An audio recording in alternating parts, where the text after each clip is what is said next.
In this module, we'll cover the 3 A's of security, which are authentication, authorization, and accounting. We'll cover exactly what they are, how they relate to each other, and their common implementations and protocols. Let's kick things off with authentication, and by extension, identification. You should be familiar with authentication in the form of username and password prompts when accessing things like your email. So let's take that as an example to show the differences between identification and authentication. Identification is the idea of describing an entity uniquely. For example, your email address is your identity when logging into your email. But how do you go about proving you are who you claim to be? That's the process we call authentication. When accessing your email, you're claiming to be your email address, and you'd supply a password associated with the identity to prove it's you. Or at least you know the password associated with the email account. Pretty straightforward, right? This is distinctly different from authorization, which pertains to the resources an identity has access to.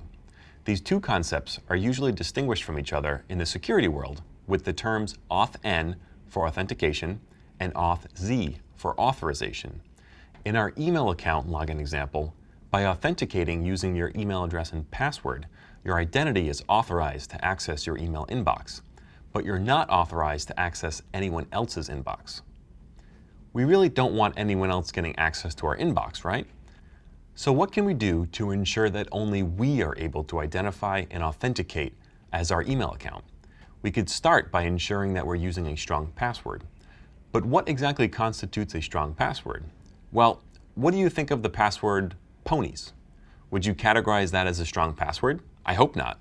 That password is super short, at only 6 characters, and all of those characters are lowercase letters.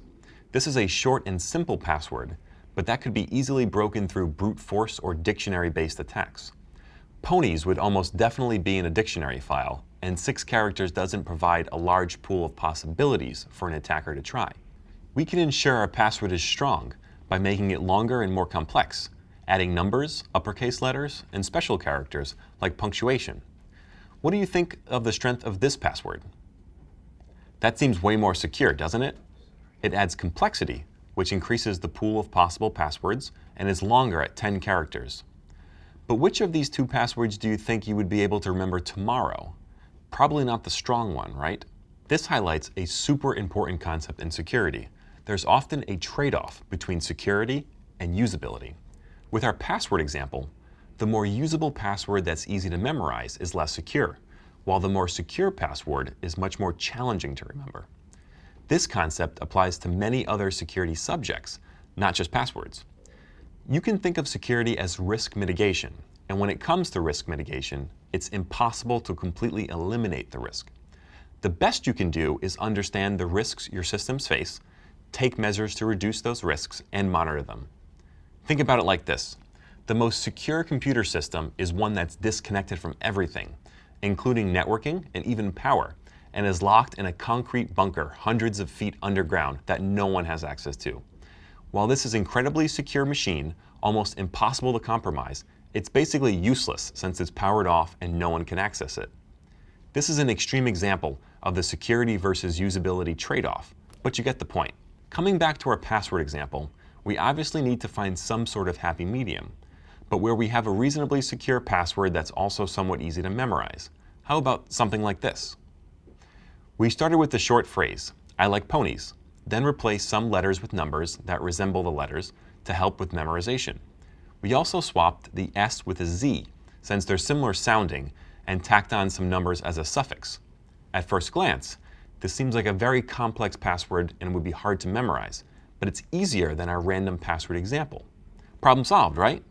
Well, you should actually be wary of this number substitution process, since it's well known by attackers and password cracking tools. As an IT support specialist, ensuring that your organization uses strong passwords and practices good password hygiene are super important. They're literally the keys to the kingdom. So what should we do? Incorporating good password policies into an organization is key to ensuring that employees are securing their accounts with strong passwords. A good password policy system would enforce length requirements, character complexity, and check for the presence of dictionary words, which would undermine the strength of passwords. Passwords should never be written down or recorded in plain text, reused across accounts, or be shared with anyone. Password reuse is a risk because in the event the password for one account is compromised, other accounts using the same password would also be at risk.